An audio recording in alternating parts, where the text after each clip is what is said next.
हरे कृष्ण।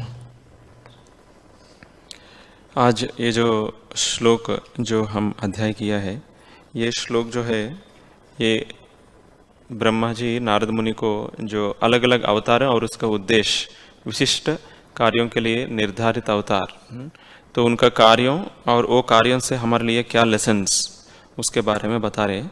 तो यहाँ पे जो है नर नारायण ऋषि का जो अवतार है, वो अवतार से हमको ये समझ में आता है कि मानव जन्म जो है वो तपस्या के लिए है, तपस्या के लिए। और अगर वो तपस्या को कोई भंग करना चाहते हैं इंद्र जैसा, फिर उनके लिए नर नारायण ऋषि जो है वो दिखाए कि इंद्र कुछ सुंदर स्त्री को उनके बारे में रख के, उनके सामने रख के उनको थोड़ा विचलित करना चाहते हैं। बट भगवान जो है अलग अलग स्त्रियां उन्होंने उत्पन्न किया है, उससे भी सुंदर स्त्रियां उत्पन्न करके जो है, तो उसमें एक स्त्री उर्वशी को जो है गिफ्ट भी देते हैं उनको, है ना। तो भगवान दिखाना चाहते हैं कि मतलब मेरे को आपका जो अलग अलग चीज़ें नहीं चलने वाला है मेरे सामने। तो यहाँ पे जो है खास करके वो काम वासना के बारे में थोड़ा और विवरण किया गया है ये श्लोक भी। तो आज ये श्लोक में जो प्रभुपाद जी तात्पर्य में बताया गया है उसमें कुछ चीज़ के बारे में हम चर्चा करेंगे। तो यहाँ पे ये जो श्लोक है इसमें बता रहे हैं कि भगवान को क्रोध क्रोध जो है भगवान को विचलित नहीं कर सकते काम। और फिर काम के बारे में क्या बोलना है, क्योंकि काम के बाद क्रोध आता है। तो जैसे भगवत गीता में एक श्लोक आता है, ध्यायतो विषयान पुंसः संगस्तेषु उपजायते संगत संगायते काम कामाद क्रोधो भी जायते। काम से जो है वो क्रोध होता है, बट भगवान को क्रोध ही नहीं है, तो काम वासना के बारे में क्या बोलना है, ऐसा एक श्लोक है। तो एक काम वासना के बारे में बार बार श्रीमद् भागवतम में अलग अलग जगह पे बार बार उसको हाईलाइट किया जाता है। ऑलमोस्ट हर एक कैंटो में, हर एक स्कंद में काम वासना के बारे में अलग अलग, ना तो एक ऐसा बीच बीच में एक श्लोक आता है, नहीं तो एक कथा ही चालू होता है काम वासना के बारे में। क्यों इतना काम वासना के बारे में बताया गया है? क्योंकि ये जो इच्छा है, काम वासना की इच्छा जो है, वो इच्छा बहुत स्ट्रांग रहता है, बहुत प्रबल है ना, बहुत स्ट्रांग है हर एक व्यक्ति को। खास करके जब शरीर बहुत युवक अवस्था में रहता है, उसमें जो है बहुत ही ज़्यादा होता है।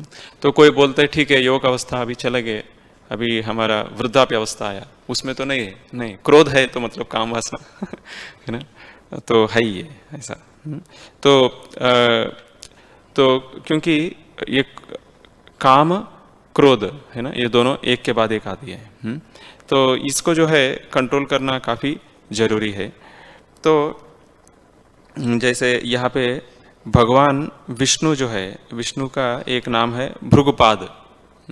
भृगुपाद बोले तो जहाँ पे भृगु ने उनको जहाँ पे अपना प्रहार किया गया है। तो ये जो है प्रभुपाद लिखते हैं यहाँ पे मार्क ऑफ टॉलरेंस, सहिष्णुता का एक चिन्ह है, सहिष्णुता का एक चिन्ह है। वो भगवान का शरीर में ही सहिष्णुता का ये चिन्ह है भृगुपाद करके बोला जाता है। तो ये जो है भगवान का ये दिव्य लीला है।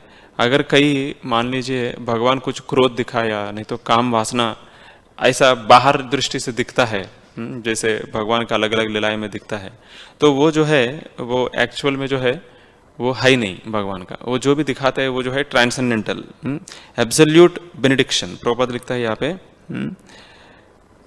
The absolute truth has neither lust nor wrath, and even if there is sometimes a show of lust and anger by the absolute truth, it should be considered as absolute benediction.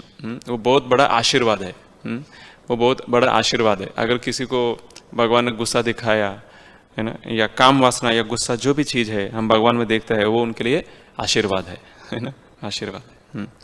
तो जैसे हमने देखा कि जैसे कुब्जा है, कुब्जा तो कुब्जा वैसे तो उनका शरीर में कुछ भी सुंदरता नहीं थी, बट भगवान का टच से जो है, भगवान जस्ट टच किया है तो कुब्जा जो है बहुत खूब सुंदर बन गई। तो बट कुब्जा जो है उनका काम वासना पूरा करने के लिए भगवान को इनवाइट करते हैं उनके घर पे। तो भगवान वहाँ पे जाते हैं उद्धव के साथ, और कुब्जा का जो काम वासना है वो सारे जो है भगवान निकाल देते हैं, है ना, निकाल देते हैं। ये है भगवान का पोटेंसी, भगवान का पोटेंसी है। वो कोई भी काम वासना जो है भगवान के सामने नहीं आ सकता है, नहीं दिखा सकते हैं। अगर भगवान किसी के ऊपर क्रोध भी दिखाए या काम वासना भी दिखाए, वो भी एक बहुत बड़ा आशीर्वाद है। प्रभुपाद यहाँ पे बता रहे। तो एक और चीज बताया गया है यहाँ पे। तो भगवान जो है आप्त काम और one who can fulfil his desires by himself. मतलब वो कोई और दूसरा व्यक्ति उनको काम वासना पूरा करने के लिए जरूरत नहीं है भगवान को। तो ये चीज़ बहुत महत्वपूर्ण चीज़ है भगवान के बारे में समझना, क्योंकि आप्त काम बोले तो जैसे अभी कोई भी व्यक्ति यहाँ पे ये भौतिक जगत में कोई भी कार्य करते हैं कुछ उद्देश्य से करते हैं। वो उद्देश्य जो होता है मेरे लिए क्या, ऐसा करके उद्देश्य से करते हैं, है ना, सबसे पहले। बट यहाँ पे भगवान के लिए कुछ करने के उद्देश्य एक्चुअली नहीं है, क्योंकि क्या उनके लिए सब कुछ है भगवान के लिए सब कुछ है, तो भगवान कुछ करने का जरूरत ही नहीं। बट क्या है, भगवान क्यों करते हैं? क्योंकि अपना भक्तों का प्रसन्नता के लिए, भक्तों का प्रसन्नता के लिए, नहीं तो किसी और को कुछ सिखाने के लिए, इसी के लिए भगवान कुछ करते हैं। जैसे द्वारका में हमने सुनाया गया है कि द्वारका में भगवान जो है 16,108 रानियां के अलग अलग महल बनाते हैं, और वहाँ पे सबका जो है अलग अलग जो इच्छा है वो पूरा करने के लिए व्यवस्था भी करते हैं। जैसे भगवान का अलग अलग रानियां है, जैसे 8 प्रमुख रानी है ना। तो अगर हम देखते हैं पहले जो है रुक्मिणी, रुक्मिणी का जो है वो रुक्मिणी का जो है किडनैप करके लेके जाते हैं, अपहरण करके लेके जाते हैं भगवान। तो वो है राक्षस विवाह करके बोला जाता है। तो उसमें विवाह तो एक ही है, बट उसमें काफी सारे लड़ाई हुआ है वो विवाह के लिए, है ना बहुत बड़ा युद्ध होता है वो लड़ाई, वो विवाह के लिए। तो रुक्मिणी मैया को ऐसा किया है। और उसके बाद एक एक अगर हम रानी का जो हम कैसे भगवान एक एक को प्राप्त किया देखते हैं, तो ऐसा लगता है कि मतलब भगवान को बहुत इच्छा है ना, सबको भोगने के लिए ऐसा लगता है। बट एक्चुअली वो भगवान को इच्छा नहीं है भोगने के लिए, वो जो रानियां है उनका इच्छा थी, है ना। तो भगवान को हमारा पति बनाने के लिए, तो इसलिए रुक्मिणी जी वहाँ बताते हैं अगर आप नहीं आते हो, है ना, एक लेटर लिखते हैं पहले, अगर आप नहीं आते हो, मैं सिर्फ इस शरीर को नहीं है, मैं अनंत कोटि शरीर को जो है मैं आपका सेवा में लगाने के लिए मैं रेडी हूँ, ऐसा करके वो बताती है वहाँ पे। तो बट वो नहीं चाहते कि मतलब कोई और उनको शादी करे। तो वो बहुत क्लियरली वहाँ पे प्रस्तुत करती है रुक्मिणी जी। तो बट बाहर से दिखने के लिए कैसे दिखता है, भगवान ने जो है अपहरण किया है अपहरण किया है।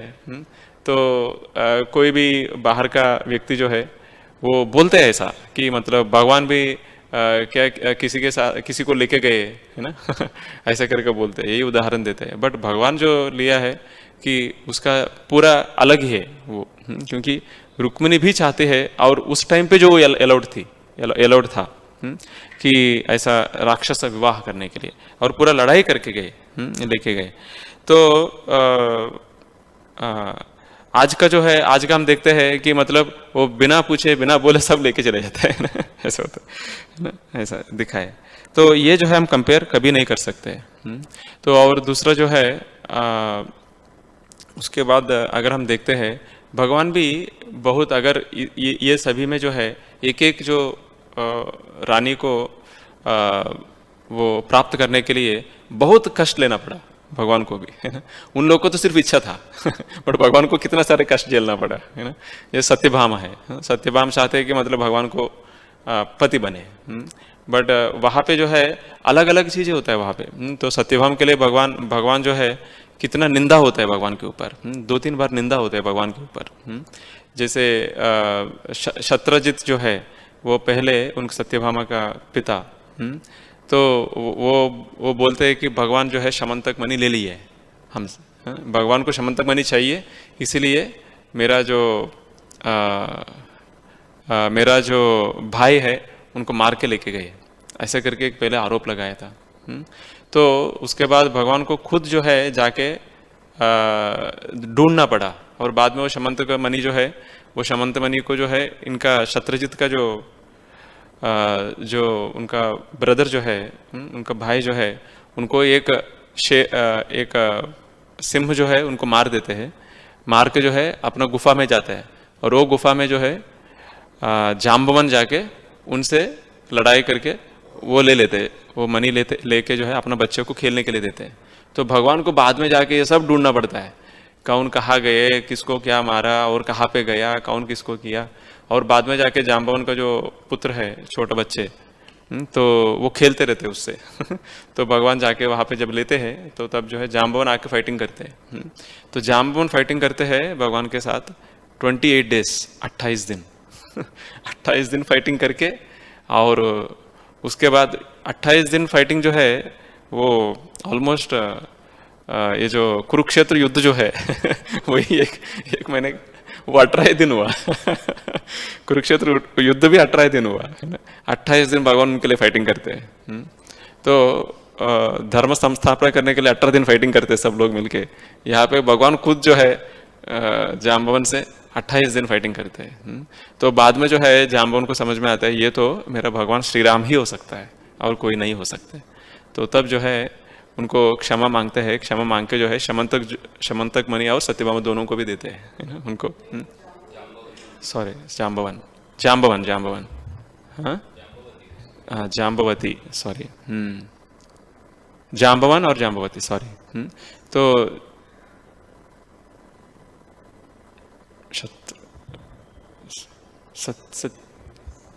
सत्यजित की बेटी सत्यभामा और जाम्बवन का बेटी जाम्बवन, हाँ जाम्बवन को देती, तो जाम्बवती को देती है।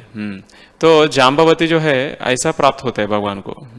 तो जाम्बवन, और उसके बाद ये जो मणि जाके जब देते हैं तो तब जो है सत्यभामा और वो शामंतक मणि दोनों को जो है शतरंज देते हैं भगवान को। तो भगवान बोलते हैं मेरे को शामंतक मणि नहीं चाहिए, आप ही रखो ऐसा करके। तो वहाँ पे लिखा रहता है कि जो जुअल से भी बहुत बड़ा जुअल है ना, वो है सत्यभामा है, वो भगवान को प्राप्त होती है। तो वैसा जो है एक एक अगर हम देखते हैं भगवान का लीलाएं में, तो बहुत अद्वितीय होता है वो लीला एक एक करके। तो वो कार्य भगवान क्यों करते किसी को समझ में नहीं आता है, क्योंकि भगवान जो है वो आप तक काम है, उनको कुछ करने का जरूरत नहीं है। बट फिर भी जो है वो एक लीला के दौरान जो है वो करते हैं अपना भक्तों को प्रसन्नता के लिए। और उनका जो पहला पुत्र जो है वो प्रद्युम्न है। अगर हम पहला पुत्र के बारे में भी देखते हैं प्रद्युम्न, वो प्रद्युम्न का जो जैसे वो पैदा होते हैं एक हफ्ते के अंदर जो है उनको एक राक्षस चोरी करते हैं, उनको चोरी करके जो है वो उनको समुद्र में फेंक देते हैं, है ना, समुद्र में फेंकते हैं। और उसके बाद प्रद्युम्न जो है एक जगह पे मिलते हैं, और उनके बाद जो है प्रद्युम्न हालांकि जो है वो एक कामदेवी है। एक कामदेव जो है जब उनका मदन तो मदन जो है, मदन जब उनको ऐसा शिवजी यहाँ पे भस्म करते हैं और उसके बाद उनको शरीर मिलने के लिए जो है ऐसा प्रद्युम्न का रूप में लेते हैं शरीर। तो बाद में ऐसा बहुत लंबा कहानी है। तो बाद में जो है ये सब आके जो प्रद्युम्न वापस आते हैं वहाँ पे, प्रद्युम्न जैसे वापस आते हैं तब रुक्मिणी को सबको लगता है ये कृष्ण ही है ना, ये कृष्ण ही है। बट कृष्ण को जैसे आकर्षित होते थे वैसे आकर्षण नहीं हो रहे सबको, बट ये कौन है, फिर कृष्ण जैसे ही दिख रहे हैं। तो तब जो है सबको समझ में आता है ये प्रद्युम्न है, ये कृष्ण का पहला बेटा है जो बचपन में ही जो है इनको खो गए हम लोग। तो वैसा देखा तो भगवान का लीला जो है वो लीला अद्वितीय है। हर एक लीला जो है अद्वितीय है। तो भगवान खुद ही है, बट वैसा बचपन में वो बच्चे को ऐसा फेंकना क्यों, ये सारे चीज़। बट क्या है, ये सारे भगवान का लीला में जो है पूरी होने के लिए, और सारे जो लीला पूरी होने के लिए अलग अलग टाइम पे अलग अलग चीज़ भगवान भी दिखाते हैं।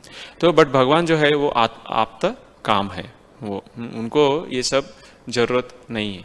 तो हम इसमें पूरा ये शमंतक जीवल का जो पास टाइम है, मनी का पास टाइम है, उसमें हम देखते हैं कभी कभी भगवान खुद भी जो है वो उनको समझ में नहीं आता था कुछ कुछ चीज़, बट वहाँ पे आचार्यगण बहुत क्लियरली लिखते हैं ये सारे चीज़ भगवान ने क्यों कराया। जैसे उसी टाइम पे जो है अक्रूर जो है, अक्रूर के पास है शमंतक मणि मिलता है, तो अक्रूर जो है वहाँ से द्वारका से बाहर चले जाते हैं, वो बनारस में बैठते हैं। अक्रूर का जो दामाद है वहाँ पे है बनारस में, वहाँ पे बैठ के जो है वो शमंतक जीवल से जितना, शमंतक मणि से जितना भी ये हाँ हाँ सोना आते थे, तो वो सारे सोने को जो है हर दिन दान करते रहते थे वहाँ पे, अक्रूर जी। तो भगवान जो है अक्रूर को लाना चाहते हैं, बट फिर भी जो है उसी टाइम पे जो है उनको जबरदस्ती तो नहीं ला सकते हैं। तो भगवान ने क्या करते हैं वहाँ पे एक अकाल जैसे सृष्टि, एक अलग से सृष्टि करते हैं वहाँ पे। हाँ हाँ, तो उस टाइम पे जो है लोग सोचते हैं कि मतलब पहले ज़माने में एक बार ऐसे हुआ था कोई तो एक राज्य में, तो उस टाइम पे जो है कोई बारिश नहीं था और किसी के पास खाने के लिए अन्न नहीं था, कुछ नहीं था। उस टाइम पे अक्रूर का जो पिताजी जो है उनको बुलाया गया है, उनको पिताजी को जो है वो राजा उनका कन्या को दान दिया है, तो तब जो है वो राजा यहाँ पे आए और उसके बाद बारिश हुआ, वो सब कुछ हुआ। ऐसे ही जो है अभी द्वारका में यही से परेशानी हो रहा है, तो मतलब अक्रूर आना चाहिए वापस करके सब लोग अक्रूर को बुलाते हैं। भगवान नहीं बुला, सब लोग अक्रूर को बुलाते हैं, अक्रूर को जो है वापस आना पड़ता है। भगवान भी बुलाते हैं उस टाइम पे, तो अक्रूर को आना पड़ता है। तो वैसा अगर हम पूरा कार्य देखते हैं भगवान का, तो उसमें जो है भगवान ऐसे ऐसे योजना करते हैं कि जो भी उनके ऊपर निंदा है उसको भगवान को संभालना पड़ते थे। तो ये भौतिक जगत में भगवान भी आते हैं, तो लोग अभी निंदा कर रहे अलग नहीं, ऐसा नहीं है, उस टाइम पे भगवान के ऊपर निंदा करते थे, है ना लोग। तो ये है, बट फिर भी जो है भगवान का जो आप्त काम का जो पोजीशन है वो कभी विचलित नहीं होता है। तो भगवान को किसी का हेल्प जरूरत नहीं है कुछ कार्य करने के लिए। भले उनका कुछ बच्चे को पैदा करने हो, जो जैसे ब्रह्मा जी है, ब्रह्मा जी को भगवान ने लक्ष्मी का सहायता नहीं लिया है, लक्ष्मी जी का सहायता नहीं लिया है। ब्रह्मा जी, लक्ष्मी जी के बिना जो है ब्रह्मा जी पैदा हुए और उससे सारे कार्य कराया भगवान ने। तो भगवान को जो है उनका जो जन्म जो है वो भी दिव्य है और उनका कार्य भी बहुत दिव्य है। तो और भगवान का जो काम वासना भी अनंत है, अनंत है। तो इसलिए वो दिखाने के लिए जो है उनका अगर कार्य कुछ करना चाहते हैं वो भी अनलिमिटेड, अनंत स्केल में करते हैं, अनलिमिटेड स्केल में करते हैं। तो इसलिए 16,108 रानियों को अलग अलग महल दिया है और उसमें सबको सेटिस्फाई करने के लिए अलग अलग रूप में भगवान भी वह प्रकट हुआ है। जैसे कोई उनका पत्नी जो है अगर कोई छोटी है तो भगवान भी उतना ही हाइट था जो उनको लगे कि मतलब इतना हाइट होना चाहिए करके। तो लंबी है तो भगवान भी लंबी, उनके लिए लंबी प्रदर्शन किया है ना। तो वैसा जो है भगवान जैसे उनका इच्छा है वो रानी का, वैसा भगवान का प्रकट था वहाँ पे। तो और नारद मुनि अलग अलग जगह पे जाते हैं, तो तब जो है भगवान श्री कृष्ण अलग अलग कार्य करते हैं उनका इच्छा पूरा करने के लिए। तो अलग अलग रानियाँ का अलग अलग इच्छा जो है वो अलग अलग इच्छा पूरा करने के लिए भगवान अलग अलग चीज़ें करते रहते हैं। बट भगवान का जो वो पोजीशन है आप्त काम, वो पोजीशन ऐसे ही रहते हैं हमेशा। तो एक लेक्चर में प्रभुपाद जी बता रहे कि ये जो मनुष्य शरीर जो है, हम जब ये भौतिक जगत में आते हैं, हम आप्त काम तो नहीं है, तो हम भौतिक जगत में आते हैं काम वासना के लिए, है ना। भौतिक जगत में आते काम वासना पूरा करने के लिए। वो हर एक व्यक्ति में जो है अलग अलग लेवल पे होता है वो काम वासना पूरा करने के लिए। तो जब दूसरा शरीर जो रहता है, दूसरा शरीर मतलब मनुष्य शरीर के अलावा दूसरा शरीर रहता है, उस समय में जो है जो भी काम वासना है वो सिर्फ वो काम वासना और उसके साथ जो आने वाला जो प्रॉब्लम है वो दोनों से पैदा होता है और उनको वो पूरा करना ही पड़ता है। उसको जो है उसको ऑप्शन नहीं है, वो पूरा उनको ऐसा जीना पड़ता है बस। जैसे कुछ कुत्ता का शरीर है, बिल्ली का शरीर है, वो लोग कभी कंट्रोल नहीं कर सकते उनको काम वासना को। बट ये मनुष्य शरीर जो है ये ऐसा नहीं है। तो प्रभुपाद जी एक लेक्चर में बताते हैं, वेदैश्च सर्वैर अहमेव वेद्यम। तो अल्टीमेट जो ज्ञान है उसको बोलते हैं वेदांत, वेदांत अल्टीमेट नॉलेज। तो और दूसरी जगह पे प्रभुपाद बताते हैं end of knowledge. End of knowledge क्या है? अंत। हाँ, वो क्या है? टू अंडरस्टैंड द लॉर्ड, है ना, भगवान को समझना, to understand the supreme lord. तो इसीलिए जैसे कोई वेद पढ़ना चाहते हैं उसमें शुरुआत में आते हैं अततो ब्रह्म जिज्ञासा। अततो ब्रह्म जिज्ञासा, अभी जो है आपको ये मानव शरीर मिला, अभी ब्रह्म जिज्ञास करने के लिए अभी आपको मौका मिला, अभी इसके ऊपर आप फोकस करो। तो जैसे प्रभुपाद जी आप उदाहरण दे रहे, जैसे ऑस्ट्रेलिया में प्रभुपाद जी एक लेक्चर दे रहे, तो उस वहाँ पे बताते हैं जैसे आप लोग ऑस्ट्रेलियन से, बट आप लोग कहाँ से आया? यूरोप से आया यहाँ पे, यूरोप से आया। और अमेरिका है, अमेरिका में लोग कहाँ से आया? वो भी यूरोप से आया, है ना। वो लोग आके जो है अपना दिमाग लगाने के बाद जो है वहाँ पे सारे डेवलपमेंट्स हुआ है। तो बट ये जो दिमाग जो उनका जो बुद्धि लगाने का किस में लगा रहे? सिर्फ 4 ही चीज में लगा रहे। वो क्या है? आहार, निद्रा, भया, मैथुन। ये चारों में आपका पूरा बुद्धि लगा के इसी को डेवलप करने लगेंगे। बट ये चीज जो है कोई भी अलग योनिया में यही चीज करने के लिए सब कोशिश करते हैं अलग योनि में। तो ये मानव शरीर और वो दूसरा योनि का शरीर, ये दोनों में डिफरेंस क्या है? तो यहाँ पे डिफरेंस क्या है? ब्रह्म जिज्ञासा। तो अभी अगर ब्रह्म जिज्ञासा करते हैं तब जो है ये मानव जन्म का कुछ उद्देश्य का पूरी हुआ है, नहीं तो क्या उद्देश्य जो है पूरी कभी नहीं होता है। तो लोग बट फिर ज़्यादा टाइम किस में निकालते हैं? किस में निकालते हैं? वो पैसा कमा के जो है अपना इंद्रिय को कैसे तृप्ति बनाए, तृप्त दे, इसी के ऊपर पूरा टाइम निकल जाता है। पूरा टाइम जो है वो इंद्रिय तृप्ति को जो है पूरा करने के लिए निकल जाता है। कभी कभी उनका खुद का हो सकता है, कभी कभी उनका परिवार के लिए हो सकता है, उसी में पूरा टाइम निकल जाता है। बट हमको ये श्लोक हम बार बार सुनते हैं, ना हम देहो बाजाम डुलो के कष्टान कामान अर्हते विड भुजाम। ये तो हम विड भुजा जो अलग अलग जो योनिया का जो जानवर है वैसा हमारा जीवन तो निकालना नहीं चाहिए। तो तपो दिव्यम पुत्रकाय न सतम, बट लाइफ किसके लिए होना चाहिए? तप के लिए होना चाहिए। कौन सा तप? दिव्य तप। दिव्य तप जैसे तपस्या जो है कुछ लोग किसी के लिए भी करते हैं। कभी कभी कुछ लोग आके पूछते हैं, हम कृष्ण भावनामृत आने से पहले जो है हम सोमवार को हम ये करते थे, सोमवार को हम थोड़ा उपवास करते थे और शनिवार को उपवास करते थे, चलता है क्या? ऐसा पूछते थे, है ना। तो सोमवार को शनिवार को उपवास करते किसके लिए? सबसे पहले वो उद्देश्य इंपॉर्टेंट है ना। नहीं बचपन से सोमवार को करते हैं, शनिवार को करते हैं ऐसा करके बोलते हैं, वो नहीं। वो जो भी तपस्या करते हैं उसका उद्देश्य जो है दिव्य होना चाहिए। तो इसलिए हम कृष्ण भावनामृत आने के बाद जो है जो भी भगवान विष्णु का रिलेटेड, नहीं तो कृष्ण का रिलेटेड, नहीं तो भक्ति का रिलेटेड, नहीं तो वैष्णविज्म का रिलेटेड वैसे तपस्या करते हैं। जैसे अभी जन्माष्टमी आए उस दिन जो है कोई भी कुछ निर्जल करते हैं, और निर्जल एकादशी उस दिन भी निर्जला करते हैं। और एकादशी है तो कुछ चीज़ अलाउड है, कुछ चीज़ अलाउड नहीं है, वो भी पालन करते हैं, है ना। हर 14-15 दिन में हमको तपस्या करने के लिए मौका मिलता है, तो वो सब तपस्या करना चाहिए। कभी कभी जो है कुछ लोग उसका एक्सट्रीम जाता है वो तपस्या के नाम पे, है ना, वो भी अच्छा नहीं है। वो भी अच्छा नहीं है, क्योंकि वो ज़्यादा एक्सट्रीम करते हैं तो शरीर को जो है ज़्यादा तकलीफ दे रहे। तो जैसे कुछ लोग बाहर देखते हैं कि अपना एक बहुत बड़ा डंडा लेके अपना खुद को ऐसे ऐसे मारते रहते हैं, है ना, पैसा के लिए, है ना। तो ऐसा टॉर्चर नहीं करना चाहिए बॉडी को।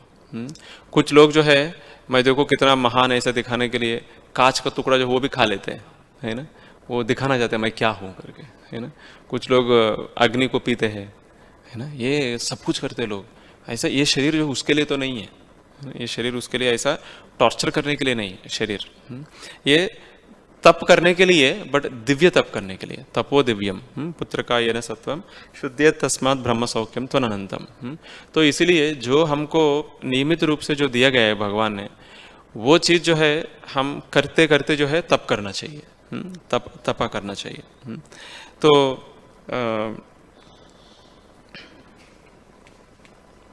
तो प्रभुपाद जी उसी लेक्चर में ये काम वासना के बारे में बताते हैं। तो काम वासना चीज़ ऐसा चीज़ है कि ये कभी पूरी नहीं होता है और उसका कुछ लॉजिक भी नहीं रहता है। जैसे मान लीजिए कोई सुंदर स्त्री है, सुंदर पुरुष को आकर्षित होता है, ऐसा भी नहीं। और सुंदर पुरुष सुंदर स्त्री को आकर्षित करते हैं, ऐसा भी नहीं। तो कभी कभी दोनों जो है सुंदर नहीं रहता है, बट वो दोनों अपना अपना आकर्षित होता है। हाँ, कभी कभी एक रहता है एक नहीं रहता है, बट उसमें भी आकर्षित रहता है ना। तो ये आकर्षण चीज जो है ये ये भौतिक जगत में है, जिससे जो है एक व्यक्ति काम वासना में पड़ सकता है। बट ये आकर्षण चीज जो है वो भगवान और भगवान के साथ नहीं होता है कभी। जैसे एक 11वां अध्याय में जब भगवान श्री कृष्ण का लीला के बारे में बताते हैं पहला स्कंद में, उस टाइम पे जो है सुखदेव गोस्वामी ये बताते हैं, उद्धाम भाव पिशुना मलबल गुहासा व्रीडावलोक निहतो मदनो पियासम सम्मूह्य चापमजहत प्रमदोत्तमस्य यस्येन्द्रियैर्विमतितुम कुहुकैर्न शेकु। इसमें क्या बोलते हैं कि ये जो द्वारका का जो रानियां है, सारे जो है भगवान को बहुत आकर्षित करने के लिए बहुत कोशिश करते हैं। यहाँ तक बोलते हैं कि मदन जो है उनका जितना भी उनका तीर है वो सब चला चला के थक गए पूरा, है ना, उतना भगवान के ऊपर। तो वहाँ पे प्रभुपाद जी लिखते हैं, the queens could not satisfy the lord by their feminine attractiveness but they satisfied him by their sincere affection and service. बहुत प्रामाणिकता से जो है वो भगवान को बहुत प्रेम किया है और सेवा किया है। वो सेवा और प्रेम का जो आदान प्रदान जो है उससे भगवान खुश हुआ है, बट उनका जो शारीरिक जो सौंदर्यता से नहीं है। तो वो वहाँ पे बहुत क्लियरली लिखते हैं Prabhupada, not only by their sincere affection and service. वो बहुत सिंसियर है, वो बहुत प्रामाणिक है उनका सेवा और सेवा भाव। तो वो सेवा भाव की वजह से भगवान आकर्षित हुआ है। जैसे हम कभी भक्तों में भी देखते हैं, कभी कभी कुछ भक्त जो है भले बहुत बड़े अमीर नहीं है और बहुत बड़े क्वालिफाइड भी नहीं है, तो उनको पढ़ाई भी लिखा भी नहीं है, बट सिंसियर है, प्रामाणिक है ना। प्रामाणिक जो है वो सब लोग उससे आकर्षित होता है ना। जैसे एक बार प्रभुपाद जी ये मुकुंद महाराज उनका बुक में लिखते हैं, तो प्रभुपाद जी ये दूसरा जन्माष्टमी थे, वो अमेरिका में सेलिब्रेट कर रहे थे। वो सैन फ्रांसिस्को मंदिर में सेलिब्रेट कर रहे थे। तो उस मंदिर में जब प्रभुपाद थे तो जन्माष्टमी का दिन जो है प्रभुपाद सुबह सुबह भागवतम दिए है, और उसके बाद वहाँ पे जितना भी भक्त है उनको एक एक करके पूछ रहे कि मतलब आपको कृष्ण भावनामृत में क्या अच्छा लगा और आप भक्ति क्यों करना चाहते हैं और कृष्ण का भक्ति क्यों करना चाहते हैं, आप बताओ करके एक एक माइक जा रहा था। तो अब मुकुंद महाराज के बारे में भी आया और वो भी अच्छा से बताया। तो महाराज जी वहाँ लिखते हैं, वहाँ पे 60-70 भक्त थे, सबके पास माइक गए और प्रभुपाद सबका सुना एक एक करके। भागवतम के बाद सबका माइक देके सबका एक एक करके सुना प्रभुपाद जी ने। तो उसमें मुकुंद महाराज बताते हैं, सब में से जो है मेरे को एक बहुत स्पेशल लगा एक भक्त का। वो भक्त क्या करते थे, वो भक्त बोला सिर्फ 2 ही मिनट बात किया, ज़्यादा नहीं बात किया। उन्होंने बोला मेरे को तो इतना नहीं आता है, मेरे को इतना तो पता है कृष्ण का सेवा करना चाहिए करके, और मेरे को सिर्फ रोटी बनाना आता है, वो रोटी मैं हमेशा बनाते रहूँगा बस। अगर ये रोटी जो है भगवान स्वीकार लिया और भक्त लिया है, वो मेरे को ये ज़िंदगी के लिए काफ़ी है। ऐसा करके दे दिया। प्रभुपाद भी खुश है और भक्त भी खुश है। तो मुकुंद महाराज लिखते हैं वहाँ पे, ये रोटी इतना अच्छा बनाते थे तो वो हमको पता चल जाता था वो रोटी कहाँ से आया, किसने बनाया, है ना। इतना राउंड भी बनाते थे, बहुत अच्छा बनाते थे वो रोटी। तो मतलब क्या है, जो प्रामाणिक है वो जो बोल रहे उससे क्या कुछ नहीं है, उसका भाव जो है उतना काफ़ी है। तो महाराज जी बोल रहे वहाँ पे भले बहुत लोग बहुत कृष्ण के बारे में बताया, तत्व के बारे में बताया, ये करेंगे वो करेंगे करके बताया, बट क्या है ये तो हमको बहुत अच्छा लगा, ऐसे करके महाराज जी भाव लिखते हैं। तो क्या है वो सिंसियर अफेक्शन एंड सर्विस वो बहुत इंपॉर्टेंट है, भाव बहुत इंपॉर्टेंट है। तो कभी कभी हम भी देखते हैं, हमारा भक्तों का समूह में हम भी देखते हैं, कभी कभी सिंसियरली कोई आके रेगुलर लगातार करते रहते हैं सेवा वगैरह, भले उनको कुछ स्किल्स नहीं है, कुछ टैलेंट्स नहीं है, नहीं तो कुछ व्यवहार भी वो इतना वैष्णव इटिकेट्स वगैरह भी नहीं दिखाते हैं, बट फिर भी वो सिंसियर है ना वो देख के हम खुश हो जाता है ना, हम खुश हो जाता है। तो क्योंकि हम बद्ध जीव है, हम ही इससे हम इतना हम उसका प्रभावित होता है। फिर भगवान के बारे में क्या कहना है ना, भगवान वही चीज़ देखते हैं अपना मन से कैसे कर रहे करके। तो और प्रभुपाद जी बता रहे कि ये जो काम वासना जो है, आप कितना भी पूरा करना चाहते हैं वो कभी उसका अंत ही नहीं है। और कितना भी उनको दूर दूर होना चाहते हैं, मैं छोड़ के चला जाऊंगा, वो भी नहीं कर सकते। वो कितना भी पूरा करना चाहते हैं वो भी अंत नहीं है, कितना भी दूर होना चाहते हैं उसका भी अंत नहीं है। प्रभुपाद जी बोल, तो उसको उदाहरण देते, हिप्पीज को उदाहरण देते हैं। हिप्पीज जो है सारे कुछ छोड़ के आया, अपना परिवार को छोड़ा, अपना जो धन ऐश्वर्य को छोड़ा, अपना एजुकेशन जो है वो भी छोड़ दिया, अपना बड़ा बड़ा जॉब्स है वो भी छोड़ दिया, बट फिर भी जो है वो अपना गर्लफ्रेंड को नहीं छोड़ा। वो नहीं छोड़ सकते, है ना, क्योंकि काम वासना को कंट्रोल करना जो है वो अपना बस का बात नहीं है। तो भगवान का एक और नाम है कामदेव। भगवान का ये नाम है, ये कामदेव। तो भगवान का अनंत नाम है, उसमें कामदेव। कामदेव बोले तो वहाँ पे भगवान का सारे इच्छा पूरा करने का वो क्षमता उनके पास है। और कामदेव को जो सेवा करने के लिए कौन रहते, हमेशा लक्ष्मी जी रहते हैं, लक्ष्मी जी रहते हैं। तो लक्ष्मी जी जो है, लक्ष्मी जी को सारे जो आशीर्वाद देने का शक्ति कहाँ से मिला, क्योंकि वो कामदेव का सेवा करते हैं, जो भगवान कामदेव का। तो वो कामदेव का सेवा करने से जो है लक्ष्मी जी को भी वो शक्ति मिला कि सबका काम वासना पूरा करने के लिए। काम वासना बोले तो सिर्फ मैथुन जीवन नहीं है, सारे जो इच्छाएं हैं वो पूरा करने के लिए लक्ष्मी जी को शक्ति मिला। तो वो ऐसा जो हिप्पीज जो है वो सब कैसे छोड़ पाया, बाकी सब कुछ अट्रैक्शन वगैरह कैसे छोड़ पाया, क्योंकि प्रभुपाद जी उनको भक्ति दिया। जब आप भक्ति करने लगेंगे, भगवान का सेवा करने लगेंगे, ये सारे जो काम वासना जो है सब अपना कंट्रोल में आता है, कंट्रोल में आता है, और उसको छोड़ने के लिए भी शक्ति मिलता है। छोड़ने के लिए शक्ति मिलता है। तो ये छोड़ने के लिए शक्ति कैसे मिलेगा हमको, जब भगवान के बारे में जब हम सुनेंगे, भगवान के बारे में हम भगवान का गुणगान हम गाएंगे, तो तब जो है ये काम वासना से बाहर जा सकते हैं। एक बार जो है एक प्रभुपाद के शिष्य को पूछ रहे कि प्रभुपाद हम कैसे हम इससे बाहर आ सकते हैं। सॉरी, एक महाराज जी को उनका शिष्य पूछ रहे, महाराज जी हम इतना सेवा तो कर रहे हैं, बट एक काम वासना से बाहर कैसे आ सकते हैं। तो महाराज जी उनको बोला, आप काम वासना से बाहर आने के लिए कोशिश मत करो, आप भगवान का सेवा कैसे ज़्यादा कर सके वो उसमें कोशिश करो। है ना, उसमें जो है अगर आप हमेशा प्लान बनाते रहते हैं, मैं ऐसा प्रचार करूंगा, ऐसा प्लान करूंगा, ऐसा सेवा करूंगा, तो उसमें जो है हमारा सारे काम वासना जो है पूरा कंट्रोल में आ जाता है। तो उसको कंट्रोल करने के लिए अलग से उसको कंट्रोल वॉल्व नहीं है, उसका एक ही कंट्रोल है, भगवान का सेवा, भगवान या उनको भक्त का सेवा है। तो अगर किसी को ज़्यादा काम वासना है, अच्छा से और प्लानिंग करो कैसे आप सेवा कर सकते हैं, तो तब जो है वो सारे कंट्रोल में आती है। तो हम यहाँ पे हम विराम देंगे। तो आज हमने ये जो श्लोक में हमने देखा कि कैसे भगवान जो है आप तक काम है, भगवान को कुछ ऐसा जो है कुछ इच्छाएं वगैरह नहीं है, और भगवान को काम वासना जो है कभी प्रेरित नहीं कर सकते, क्योंकि भगवान क्रोधित ही नहीं हुआ। उनका नाम हो गया एक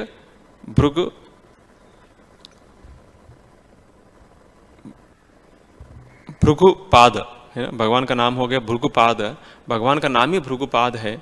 मतलब जो इतना सहिष्णुता दिखाया वो काम वासना से कैसे मोहित हो सकता है, वही आज का कक्षा का मेन उद्देश्य है। ग्रंथराज श्रीमद् भागवतम की जय, श्रील प्रभुपाद की जय। हरे कृष्ण। हमारा बोलने में कुछ त्रुटि है तो क्षमा कीजिएगा।